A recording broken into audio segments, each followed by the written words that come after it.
आज बनवू कुरकुरीत टेस्टी आणि हेल्दी असे उडदाच्या डाळीचे भजी।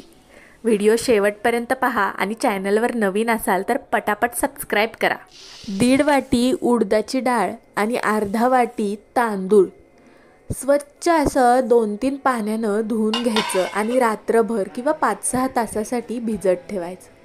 नंतर या मिश्रणामध्ये 3-4 हिरव्या मिरच्या, 1 इंच आलं आणि 2-4 लसणाच्या पाकळ्या घाला आणि हे छान वाटून घ्या जाडसर।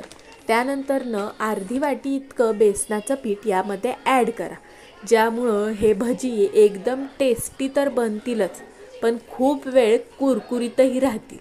हे मिश्रण छान असं हाताने फेटून घ्या। पाहू शकता मिश्रण कसं जाडसर बनलंय। चवीपुरतं मीठ यामध्ये घालायचं आणि छान ढवळून घ्यायचं। चांगलं कडकडीत तेल तापलं की या तेलामध्ये हे भजी सोडायचे। तुम्ही वडेही करू शकता। वडे केले तर अगदी मेदूवडेच बनतील, कारण हे सेम मेदूवड्याचंच पीठ आहे, फक्त कमी वेळात व्हावं म्हणून आपण ह्याचे करतोय भजी। हे भजी चांगले मीडियम गॅसवरती तळून घ्यायचे, म्हणजे आतपर्यंत छान शिजले जातात। आणि हो, तुम्हाला व्हिडिओ आवडत असेल तर लाईक करायला विसरू नका।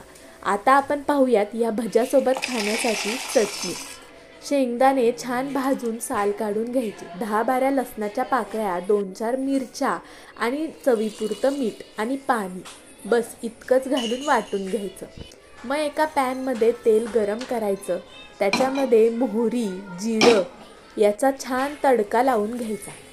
त्या तडक्यामध्ये कढीपत्त्याची पानंही घालायची आणि मग वाटून घेतलेली चटणी पॅनमध्ये घाला किंवा मग फोडणी चटणीमध्ये घाला। तयार आहे आपली चटणी। बरं, ही उडीद वडे आणि चटणी तुम्हाला कशी वाटली हे सांगायला अजिबात विसरू नका। कमेंट सेक्शन ओपन आहे, तुमच्या मतांचा नेहमीच मी आदर करेन। व्हिडिओ कसा वाटला हे सांगायला अजिबात विसरू नका।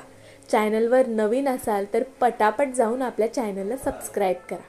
व्हिडिओ शेवटपर्यंत पाहताय त्याबद्दल खूप खूप धन्यवाद।